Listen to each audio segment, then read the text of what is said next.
18 సంవత్సరాలు నింపుకొని 19వ సంవత్సరం అడుగెడుతా 19వ సంవత్సరం కూడా ఎటువంటి ఆటంకాలు లేకుండా స్వామివారి కార్యాన్ని మనం దిగ్విజయంగా ముగించుకున్నాము. ఈ కార్యక్రమానికి సహకరించిన ప్రతి ఒక్కరికి సేవకులు కానివ్వండి, దాతలు కానివ్వండి, ఎవరైనా ఇక్కడ వచ్చిన ప్రతి ఒక్కరికి పేరు పేరున ఊరున్న మా ప్రత్యేక ధన్యవాదాలు తెలియజేస్తున్నాము. మీ సహాయ సహకారాలు మరువలేని 100%. సేవ చేసిన వాళ్ళకి ఒక దండం, సేవ చేయని వాళ్ళకి 1000 దండాలు. వాళ్ళకే చెందుతాయి. కాబట్టి ఇప్పుడు సమయం పెద్దగా లేదు కాబట్టి స్వామివారి పటాన్ని ప్రతి సంవత్సరం స్వామివారి ఇంటికి తీసుకెళ్తున్నారు. ఇవాళ ఆ అదృష్టవంతులు ఎవరో నాకైతే ఈ కార్యక్రమాన్ని బిగిన్ చేయడానికి డిసెంబర్ 24వ తారీఖు కార్యక్రమం బిగిన్ చేసామండి. ఆ రోజు ఓం ప్రధానంగా 10 మందిని మన కార్యకర్తలను పిలిచి పాంపులెట్ రిలీజ్ చేసి డిఎస్పీ చేతుల గారి మీద క్యాలెండర్ని ఆవిష్కరించి సంతా పుస్తకాలు ప్రింట్ చేసి ప్రతి ఒక్క దాత తీసుకెళ్ళి దాతల దగ్గర వసూలు చేయండి అని చెప్పి డిసెంబర్ 24వ తారీఖు అప్పటి నుంచి ఈ రోజు వరకు కూడా మా కార్యకర్తలందరూ ఈ పని మీదే ఉన్నారు. కార్యకర్తలంటే చేసిన వాళ్ళు ఉన్నారు, దాతల దగ్గర నుంచి సహాయ సహకారం తీసుకొచ్చిన వాళ్ళు ఉన్నారు. అలాంటి తీసుకురాబోతే ఇంత కార్యక్రమం నిర్వహించాడు. ఏ ఒక్కడి వల్ల కాదు. ఇవాళ మనం సుమారు 28 నుంచి 30 లక్షల రూపాయలు ఖర్చు పెట్టామండి. ఈ యొక్క ప్రతి పైసా దాత అనేది వసూలు చేసింది. అందువల్ల మనకి ఇంత బ్యాక్గ్రౌండ్ ఉంది కాబట్టి మనకి అంత కష్టపడ్డాం కాబట్టి స్వామివారు మనకు ఆ కష్టాన్ని గుర్తించి ఈ రోజు ఇంత ఘనంగా మనం కార్యక్రమాన్ని నిర్వహించుకోగలిగాం. ఈ కష్టం మీది, మాది, మనందరిది. ఇది ఒక్కడి వల్ల అయ్యేది కాదండి. నా దగ్గర ₹1 కోటి ఉండొచ్చు కదా. ఇలాంటి కార్యక్రమాన్ని నేను నిర్వహిస్తానండి. 100% నిర్వహించలేదు. పూర్తిగా దాతల సహాయ సహకారాలతో చేస్తుంది. అట్లానే ఈ సంస్థ బిగించేసి 18 ఏళ్ళు కాబట్టి 19వ జరుపుకోవడం కూడా అయిపోయింది. నెక్స్ట్ ఇయర్ 20వ సంవత్సరం 20వ సంవత్సరం కార్యక్రమాన్ని కూడా మనం అందరం మీ అందరి సహాయ సహకారాలతో ఇంతకన్నా ఘనంగా 20 ఇయర్స్ సెలబ్రేట్ చేసుకుందాం. అయితే ఇంకా విషయం మీరు గమనించాల్సిన విషయం సార్, ప్రతి సంవత్సరం ఏటా ఏదో ఒక చిల్లర వస్తువు ఏదో ఒకటి కొనటం జరిగింది. అట్లాంటిది ఈసారి కరేపాకు ముక్క కూడా కొనలేదండి. స్టిల్ మీరు నమ్మరు అంతే. కరేపాకు ముక్క కూడా ప్రతిదీ ఈచండి. కరేపాకు ముక్క కూడా మనకి దాత సహాయాలు చేశారు. విపరీతంగా మన వస్తువులు పైన సామాన్లు వచ్చినాయండి. అవన్నీ పర్ఫెక్ట్గా మనం వాడుకున్నాము. చాలా చక్కగా జరిగింది. ఈ 17 ఏళ్ళు అంటే ఇది 18 ఏళ్లలో ఈ 19వ సంవత్సరం జరిగినంత ఫుల్ ప్లెడ్జెడ్గా వర్క్ కానీ ఏం కానీ పెడతాం కానీ ఎప్పుడు జరగలేదు. అంత ఘనంగా ఇది జరిగింది.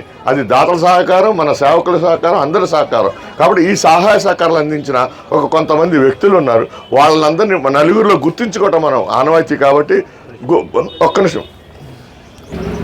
అలాగే ప్రతి సంవత్సరం మనం ఈ శివరాత్రి కార్యక్రమం తదనంతరం ఉగాదికి కర్ణాటక భక్తులు వస్తారండి శ్రీశైలం.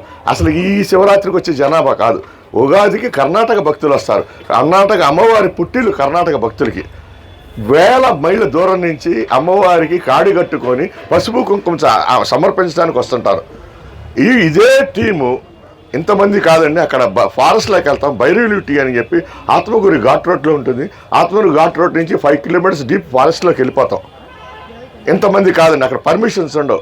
ఒక లారీ సరికి వెళ్తుంది, ఒక మినీ వ్యాన్ 25 మెంబర్స్ వెళ్తారు, ఇంక వర్కర్స్ వెళ్తారు దాంట్లో. అక్కడికి వెళ్ళి ఆ నడక దారి నుంచి పైకి వెళ్ళి మనం పెట్టిన క్యాంపు నుంచి దరిదాపుగా 62 కిలోమీటర్లు శ్రీశైలం రావడానికి ఉంది. సుమారు 62 మేము పెట్టిన క్యాంపు కార్యక్రమం నుంచి నడిచి వస్తారండి. అర్ధరాత్రి లేదు, పగలు లేదు, చీకటి లేదు, ఏమీ లేదండి. ఎంత మూఢంగా ఉంటారండి ఆ భక్తులు. కాళ్ళకి దెబ్బలు తగులుతూ ఉంటాయి, నెత్తురు కారుతూ ఉంటుంది, దానికి గుడ్డ కడతా ఉంటారు. అసలుకి ఆ గుడ్డ కట్టిన చోట చూస్తుంటే మనకి కళ్ళు చెదిరిపోతాయండి. వాళ్ళ కాళ్ళ మీద పడి నమస్కారం పెట్టుకుంటే జన్మరాయిచ్చేవాడిని నన్ను అడిగితే. అంత వాళ్ళకి మనం వెళ్ళే దారిలో వాళ్ళు పెద్దగా అడగరు, నడుస్తూ ఉంటారు కాబట్టి నాకింత స్వల్ప అంటారు. కొద్దిగా ఆహారాన్ని తీసుకుంటారు.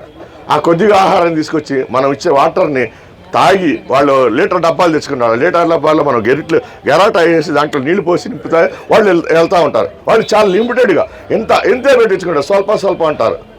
లిమిటెడ్గా తిని ఎక్కడైతే మనం కాకిదని పడేసామో అక్కడే పడేస్తారు. ఎక్కడ పడితే అక్కడ మళ్ళీ వాళ్ళు ఎక్కడ పడితే అక్కడ పడేరు.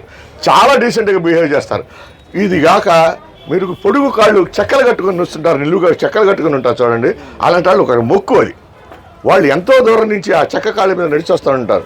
సార్ వాళ్ళు మనం పెట్టిన క్యాంపులో ఒక ఎత్తు అరుగు ఉంటుంది. అరుగు మీద అట్లా కూర్చొని కాళ్ళు జాపుకుంటారు.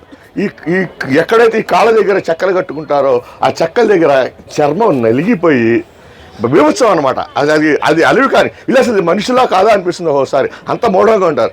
వాళ్ళకి మనం వెళ్ళిన ఈ 25 మంది సేవకులు ఫస్ట్ ఎయిడ్ ట్రీట్మెంట్ ఇస్తున్నారు, శుభ్రంగా క్లీన్ చేస్తున్నారు, డెటాల్ పెట్టి క్లీన్ చేసి ఆయింట్మెంట్ రాసి పంపిస్తున్నారు. అది ఇంకా అనుభవం, అది ఎంత అది చెప్పేది కాదండి. వాళ్ళు అట్లా చూస్తుంటే, వాళ్ళు రిలాక్స్ అవుతుంటే ఆ కళ్ళలో వాళ్ళ కళ్ళలో చూసిన ఆనందం నిజంగా అనుభవించాల్సింది, అది చెప్పేది కాదు. అంత మూఢంగా అనగానే నేనైతే మూర్ఖంగానే అంటాను. ఎందుకంటే స్వామివారి మీద భక్తి, అమ్మవారి మీద భక్తితో కావిడి మళ్ళీ బరువు ఒక్క వంట మనుషులే కాదు, ఆ కావిడి కట్టుకుని రావటం బరువుతో వెళ్తుంటారు.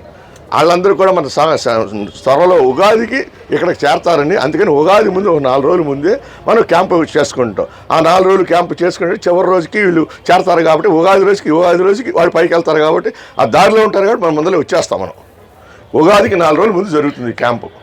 ఆ క్యాంపు కూడా సేమ్ మన శ్రీశైల భక్త సేవా సమితి పేరుతోనే దాతల సహాయ సహకారాలతోనే దరిదాపు ఉగాదికి ఎవరిని అడగండి, ఇక్కడ కలెక్ట్ చేసిన ఫండ్ మనకు ఉపయోగపడుతుంది. ఆ ఫండ్నే మనం ఉపయోగించుకుంటాం. Okay, thank you.